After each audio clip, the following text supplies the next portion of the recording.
दोस्तों, स्क्रीन पर आपको ये डॉट दिखाई दे रहा होगा। देखने से आपको लग रहा होगा कि शायद ये कोई स्टार है, बट दोस्तों ये हमारे सौर मंडल का ग्रह प्लूटो है। प्लूटो वहाँ है जहाँ हमारा सोलर सिस्टम खत्म हो जाता है और काइपर बेल्ट स्टार्ट हो जाती है, यानी प्लूटो काइपर बेल्ट के अंदर है। ये इतना दूर है कि आजकल के मॉडर्न टेलीस्कोप भी इसकी इमेजेस को सही से कैप्चर नहीं कर पाते थे। तब नासा ने एक स्पेशल स्पेसक्राफ्ट को डिजाइन किया जिसका नाम था न्यू होराइजन्स।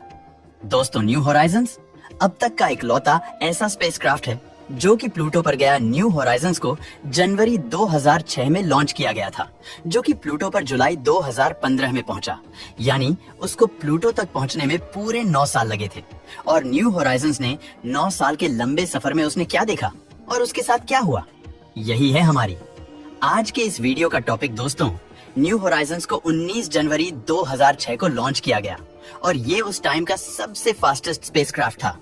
इसकी स्पीड एक जेट लाइनर से भी 50 गुना ज्यादा थी और ये इतना फास्ट था कि इसने मून के ऑर्बिट को भी सिर्फ 9 घंटों में ही क्रॉस कर लिया था। और उसके ठीक 4 महीने बाद वो मंगल के ऑर्बिट को भी क्रॉस करके जुपिटर की तरफ निकल पड़ता है। दोस्तों, जब वॉयेजर 2 स्पेसक्राफ्ट को लॉन्च किया तो उसे नेपच्यून तक पहुंचने में पूरे 12 साल लगे थे, लेकिन वहीं अगर हम न्यू होराइजन्स को देखें तो न्यू होराइजन्स प्लूटो पर सिर्फ 9 साल में ही पहुंच गया था, जबकि प्लूटो तो नेपच्यून से भी ज्यादा दूर है। अब न्यू होराइजन्स प्लूटो पर इतनी जल्दी कैसे पहुंचा?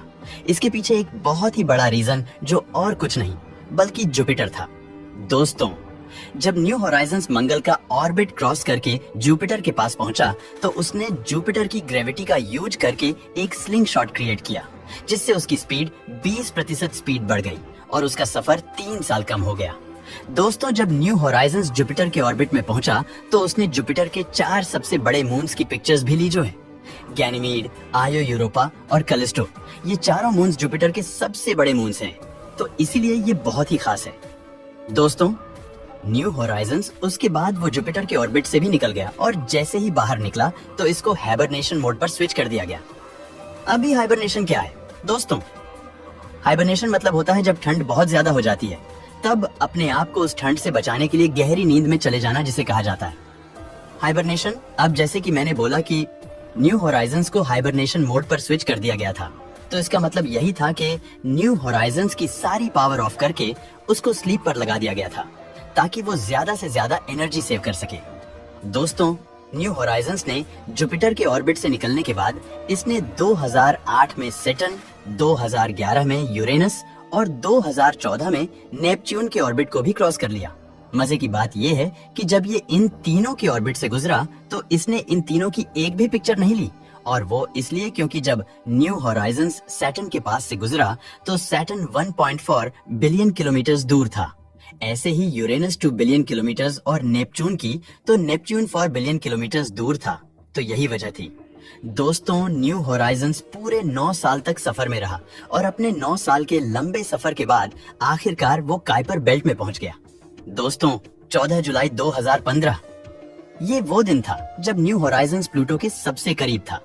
उसने प्लूटो के पास जाकर उसकी बहुत सारी इमेजेस ली और ये पहली बार था कि प्लूटो की इतनी क्लियर इमेजेस को देखा जा रहा था। और जब न्यू होराइजन्स ने प्लूटो के पास से गया तो उसने प्लूटो की एक वीडियो भी रिकॉर्ड की जो कि कुछ ऐसी दिखती थी। इसमें आप देख सकते हो कि प्लूटो की हर एक चीज कितनी क्लियर दिख रही है। इसमें प्लूटो का कलर दिख रहा है, उस पर जमी हुई बर्फ दिख रही है और प्लूटो के माउंटेन को भी इस वीडियो में साफ साफ देखा जा सकता है। नासा के लिए ये एक बहुत ही बड़ी अचीवमेंट थी। दोस्तों, न्यू होराइजन्स ने प्लूटो की इमेजेस तो ले ली थी, लेकिन इसको सिर्फ प्लूटो की इमेजेस लेने के लिए डिजाइन नहीं किया गया था। इसको इसलिए डिजाइन किया गया था ताकि ये प्लूटो के साथ साथ उसके मून्स की भी इमेजेस ले सके, और खास तौर पर चारोन की इमेजेस, क्योंकि दोस्तों चारोन प्लूटो का सबसे बड़ा चांद है जो कि साइज में प्लूटो का आधा बनता है। अब ये काफी इंटरेस्टिंग बात है क्योंकि किसी भी प्लेनेट का चांद इतना बड़ा नहीं है कि वो अपनी पेरेंट बॉडी का ही आधा बन जाए, तो प्लूटो का मून चारोन हमारे सोलर सिस्टम का इकलौता ऐसा चांद है जो कि साइज में अपने प्लेनेट से आता है। अब न्यू होराइजन्स को और आगे भेज दिया गया ताकि वो काइपर बेल्ट में और चीजों को भी डिस्कवरी कर सके। न्यू होराइजन्स आज भी काइपर बेल्ट में है और आज भी वो अपना आगे का सफर तय कर रहा है। ना जाने उसका ये सफर और कितना लंबा होगा और ना जाने वो आगे और किन किन चीजों को देखेगा। दोस्तों, आपको न्यू होराइजन्स स्पेसक्राफ्ट का सफर पसंद आया हो तो वीडियो को लाइक और शेयर करें।